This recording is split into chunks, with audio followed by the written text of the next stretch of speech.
I'll never forget the day we found it. The house that was supposed to change everything. After months of scrolling through endless listings, visiting open houses that always seemed to disappoint, and arguing over budgets late into the night, there it was, a cozy 3-bedroom colonial with a big backyard and a wraparound porch straight out of those feel-good movies. It wasn't perfect, but it felt like home, or at least the kind of home we'd been dreaming about for years. The moment we stepped inside, I could already picture our life there. The kids would have their own rooms for the first time ever. No more sharing bunk beds in a cramped apartment. Mark and I talked about painting the living room a soft gray and maybe putting up some shelves for family photos. The kitchen had old-fashioned cabinets that needed a little love, but they gave the place character.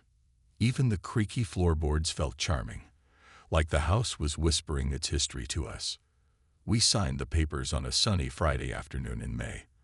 The realtor handed us the keys with a warm smile, congratulating us on our new beginning. Our kids ran around the empty living room, giggling as they imagined where their beds would go. For the first time in years, I felt hopeful. Hopeful that this house would be more than just walls and a roof. It would be a fresh start, a place where we could build memories without worrying about noisy neighbors or rent hikes or anything else that made city living so stressful. That hope lasted exactly 2 days. On Sunday morning, just as we were packing up the moving truck, a sleek black car pulled into the driveway. Out stepped a woman who looked like she'd walked straight out of an HOA brochure. Tailored khakis, oversized sunglasses, and enough attitude to fill the entire neighborhood. She introduced herself as Karen Whitmore, president of the Willow Creek Homeowners Association. Her voice was clipped, almost robotic, as if she'd rehearsed her lines in front of a mirror. "You're the Thompsons?" she asked, her tone dripping with disdain. Without waiting for an answer, she thrust a stack of papers at me. "These are the community guidelines. Read them carefully." Before I could respond, she turned on her heel and marched back to her car. As she drove away, Mark muttered, "Well, she seems pleasant." He said it sarcastically, but I didn't laugh. Something about Karen's demeanor left me uneasy, like she'd just issued a warning disguised as a greeting. That night, as I flipped through the thick packet of rules, my unease grew. No fences taller than 3 feet. No clotheslines visible from the street. No non-native plants in your garden. And don't even think about parking an RV or boat in your driveway. It's a 1-strike offense. The list went on, each rule more nitpicky than the last. "What is this? A military base?" Mark joked, shaking his head. But I couldn't shake the feeling that these weren't just harmless guidelines. They were a glimpse into what life here might really be like. Still, I told myself not to overthink it. Maybe Karen was just overly cautious, and once we settled in, things would ease up. But deep down, I knew better.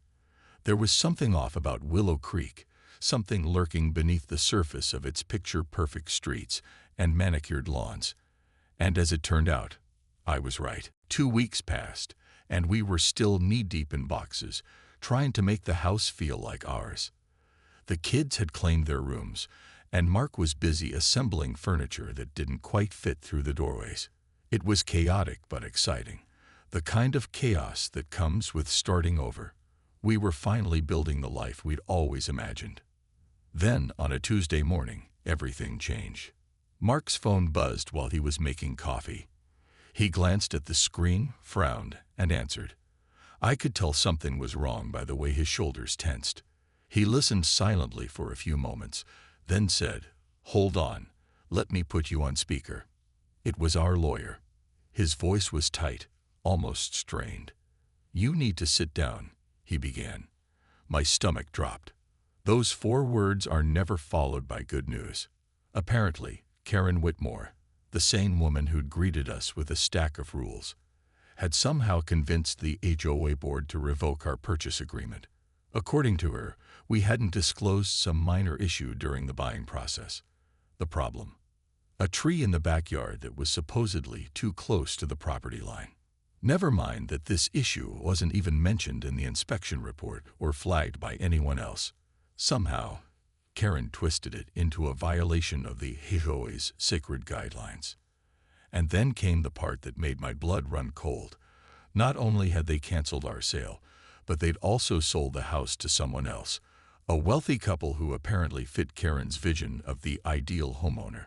Just like that, the dream home we'd worked so hard for was gone. Mark slammed his fist on the counter. This can't be legal. But as we soon discovered, thanks to some shady fine print buried deep in the HOA contract, it absolutely was. The HOA had the power to approve or reject buyers based on criteria that were vague at best. And Karen, being the president, had used that loophole to kick us out and replace us with people she deemed more suitable. I sat there in stunned silence, clutching the edge of the table like it might keep me from falling apart. How could this happen? We followed every rule, dotted every I, crossed every T. We did everything right. Or so we thought. Yet here we were, stripped of something that should have been ours. The next few days were a blur of anger and disbelief. Mark called everyone he could think of, real estate agents, lawyers, even local news stations, but no one seemed able to help. Every door we tried to open led to another dead end. Meanwhile, Karen didn't waste any time rubbing salt in the wound. She showed up at the house uninvited, clipboard in hand, introducing herself to the new owners like she owned the place. When she saw me standing in the driveway, watching helplessly as movers unloaded furniture into what used to be our living room, she gave me a smug smile. "Hope you find somewhere else you love as much," she chirped before climbing back into her Mercedes and driving off. Her words echoed in my head long after she was gone, each syllable dripping with condescension. That night, I couldn't sleep. I lay awake staring at the ceiling, replaying the past 2 weeks in my mind. The excitement of finding the house, the joy of signing the papers, the dread creeping in with every interaction with Karen. It all felt like pieces of a puzzle I couldn't solve. What made her so determined to get rid of us? Was it because we weren't rich enough, fancy enough, perfect enough for her precious neighborhood? The question swirled in my mind until dawn broke, casting pale light through the blinds. As the sun rose, so did a new emotion, one stronger than fear or sadness. Anger. Pure, unrelenting anger. This wasn't just about losing a house. It was about fairness, respect, and standing up for ourselves. If Karen thought she could walk all over us without consequences, she had another thing coming. The days that followed were a whirlwind of emotions. Anger, frustration, and disbelief all rolled into one suffocating cloud. I couldn't stop thinking about Karen's smug smile as she introduced herself to the new owners of our house. It played on repeat in my mind like a bad song you can't shake off. How could she do this? Who did she think she was? The more I thought about it, the angrier I got. Mark tried to stay calm, channeling his frustration into action. He spent hours on the phone with lawyers, real estate agents, and anyone else who might have a clue how to fix this mess. But every conversation ended the same way. A long pause, followed by an apologetic tone. "I'm sorry," they'd say. "There's not much you can do." Those words became a broken record, echoing in our ears until we wanted to scream. But while Mark was busy strategizing, I was falling apart. Every time I saw Karen around town, at the coffee shop, the grocery store, even at the gas station, it felt like she was taunting me. She'd wave or flash that fake smile of hers, acting like nothing had happened. Once, she even stopped me in the parking lot to ask if we found a new place yet. Her voice dripped with false sympathy, like she was enjoying watching us struggle. Each encounter left me seething. I'd replay them over and over in my head, imagining what I should have said. Why hadn't I told her off? Why hadn't I screamed at her until everyone turned to look? Instead, I just stood there, frozen, letting her walk away unscathed. It made me feel powerless, like a child being scolded by a teacher who held all the cards. One evening, after another fruitless day of calls and research, Mark collapsed onto the couch beside me. His face was pale, His shoulders slumped. For the first time since this nightmare began, he looked defeated. "Maybe they're right," he muttered under his breath. "Maybe we can't fight this." His words hit me like a punch to the gut. I stared at him, stunned. Was he actually giving up? After everything we'd been through, the late nights packing boxes, the excitement of signing the papers, the dreams we'd dared to dream, he was ready to throw it all away. "No," I said firmly, shaking my head. "We can't give up. Not now." Mark sighed, running a hand through his hair. "What choice do we have, Sarah? We've tried everything. Everyone says fighting the HOA is pointless. Even if we win, it'll cost us everything we have." I wanted to argue, to tell him he was wrong. But deep down, I knew he wasn't entirely off base. Fighting the HOA would be expensive, exhausting, and probably futile. But something inside me refused to let go. This wasn't just about a house. It was about justice. If Karen thought she could steamroll over us without consequences, she had another thing coming.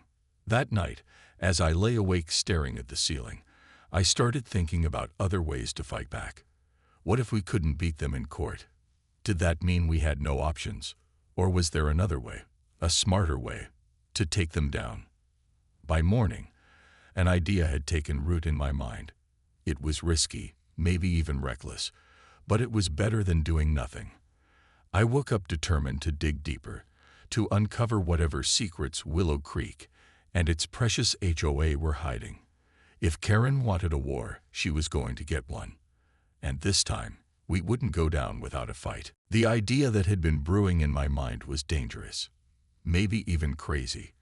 But as I sat there stewing over Karen's smug grin and the HOA's iron grip, it felt like the only option we had left. If they thought they could push us around without consequences, they were sorely mistaken. It was time to fight fire with fire. I called an emergency family meeting. Just me, Mark, and a notepad.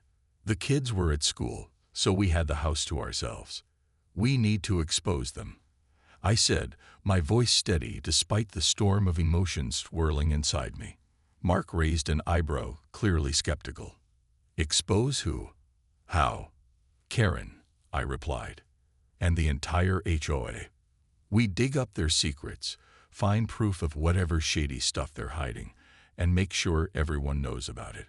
Mark leaned back in his chair, crossing his arms. "You realize how risky that is, right? If we mess this up, we'll have the whole neighborhood against us."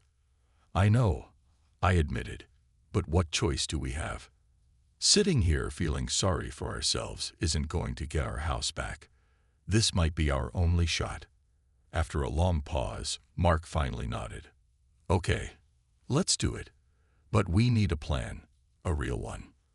That night, we became amateur detectives. Mark scoured public records, looking for anything suspicious about the HOA's finances or past decisions. I joined online forums where former Willow Creek residents vented about their experiences. Some stories were petty complaints about landscaping rules, but others hinted at something darker: allegations of rigged elections, illegal foreclosures, and embezzled funds. Each new piece of information fueled my determination. Then came the hardest part: getting close to Karen. She was the key to everything. If we could gain her trust, maybe she'd slip up and reveal something incriminating. I hated the thought of pretending to like her, but desperate times called for desperate measures. I started showing up at HOA meetings, volunteering for committees, and even baking cookies for events, something I hadn't done since college.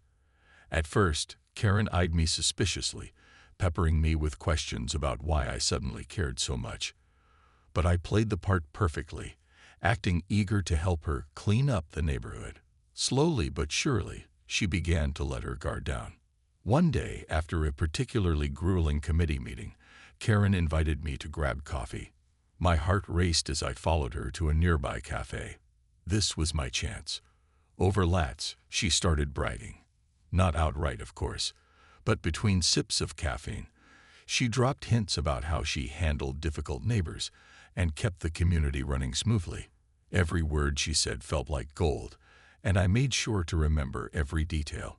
By the time we parted ways, I knew I was onto something big. But I also knew the hardest part was still ahead. Gathering evidence wasn't enough.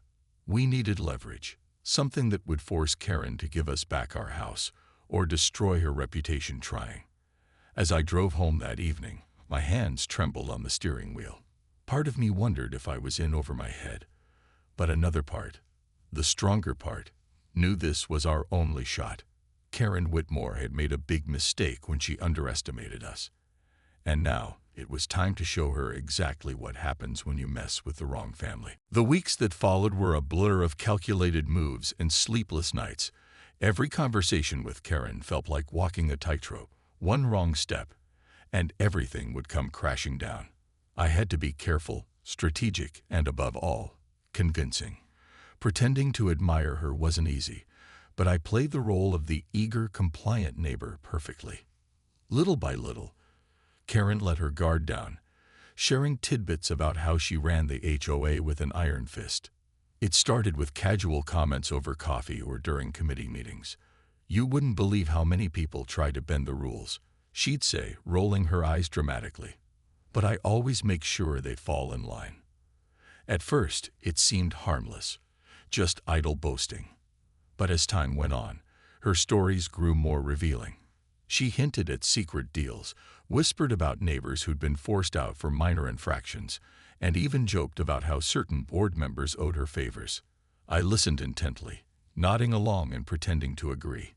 Inside, though, my blood boiled. Every word she said was another piece of ammunition we could use against her. Mark and I recorded everything. Every meeting, every phone call, every comment, carefully cataloging evidence that painted a picture of corruption and abuse of power. We knew we needed something undeniable, something so damning that Karen wouldn't be able to talk her way out of it. Then came the breakthrough.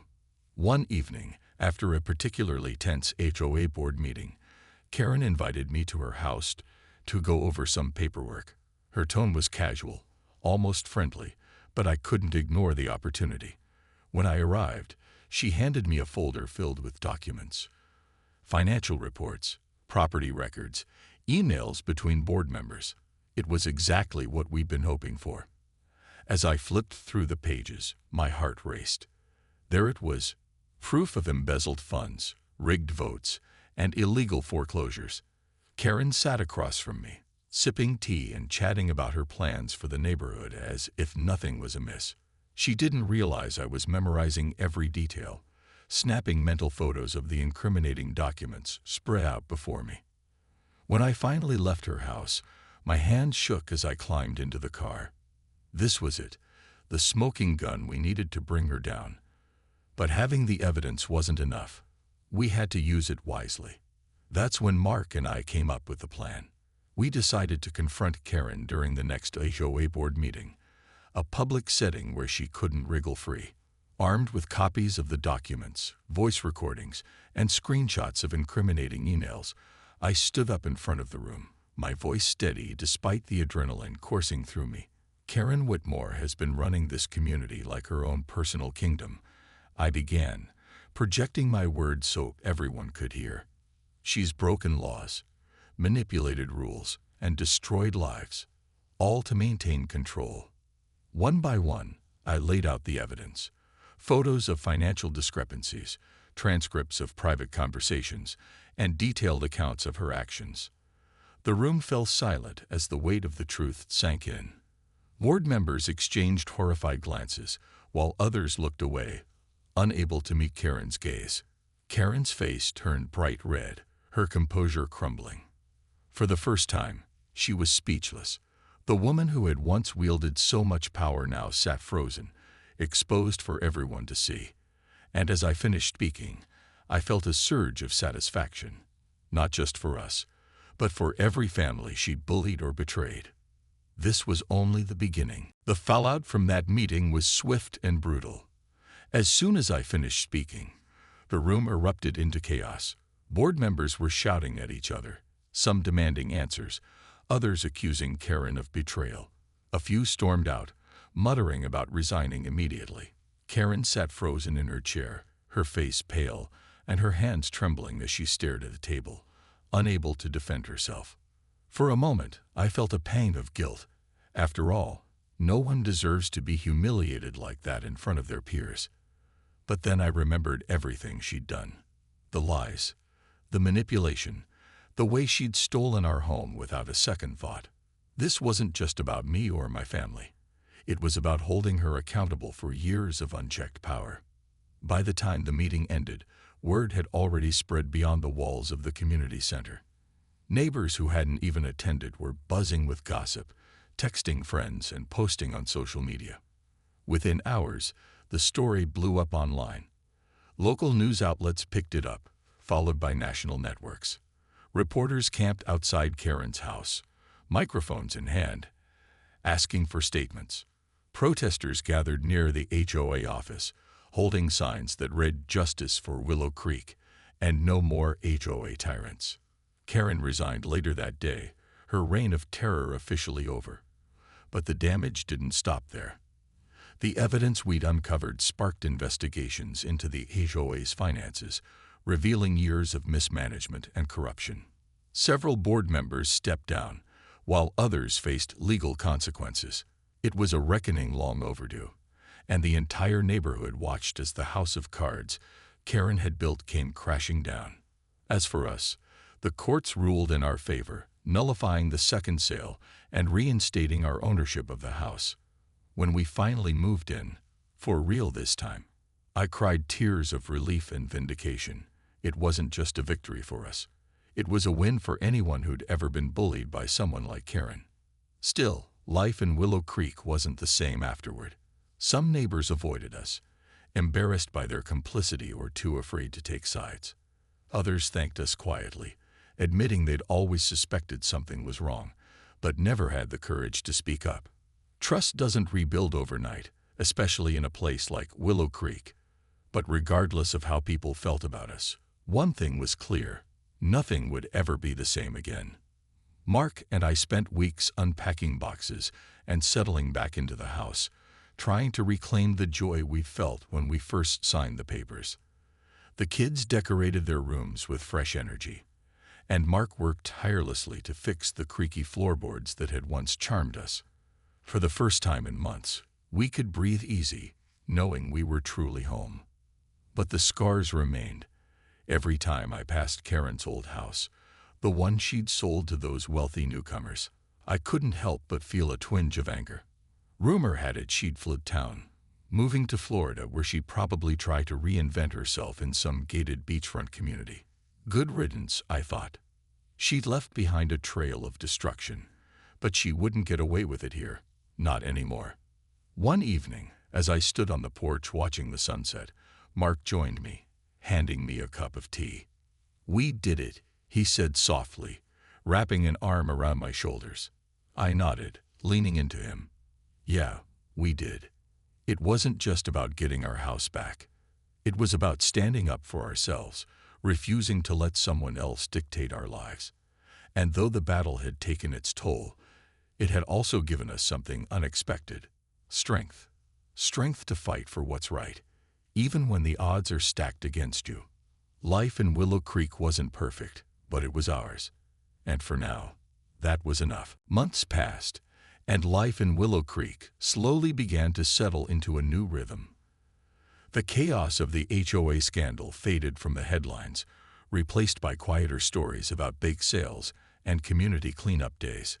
Karen Whitmore became a distant memory, her name rarely spoken except in hushed tones by those who still remembered her reign.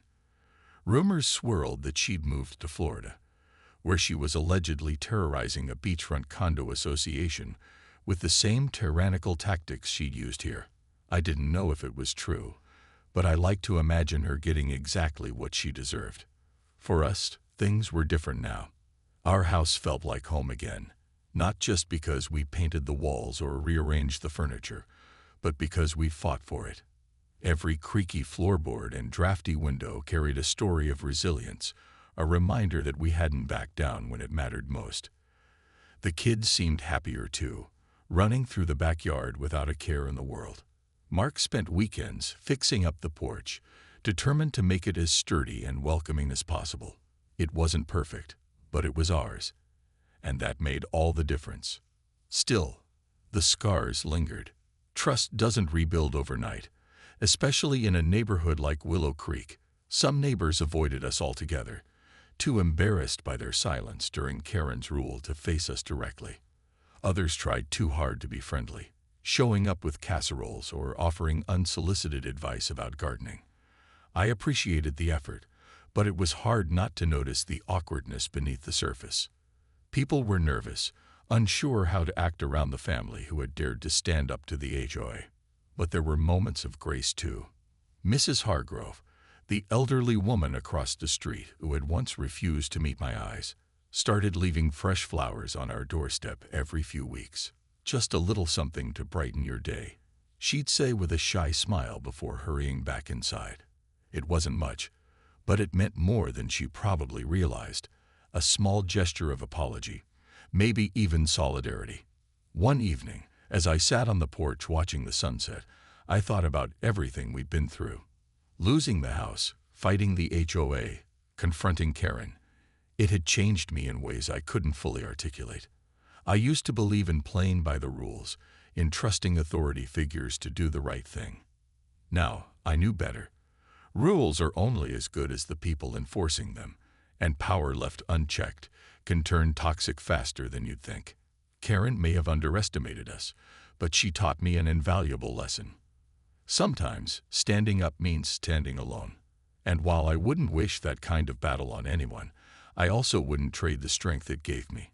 We weren't just survivors, we were fighters. And though the fight had cost us sleepless nights, strained friendships, and countless tears, it had also given us something priceless: a voice. As summer turned to fall, the neighborhood began to heal in its own quiet way. New leadership took over the HOA, promising transparency and fairness. Meetings were shorter, less intimidating, and focused on practical matters like road repairs and holiday decorations. Slowly, people started talking again, really talking, about how to make Willow Creek a better place for everyone, not just the privileged few. I'll admit, part of me wondered if the peace would last. Could a community so deeply divided ever truly come together? Or was this just a temporary truce, destined to unravel under pressure? Only time would tell. But for now, I chose to focus on the positives. The laughter of my children, the warmth of the sun on my face, the simple joy of sitting on my own porch without fear. Life in Willow Creek wasn't perfect, but it was ours. And sometimes, that's enough.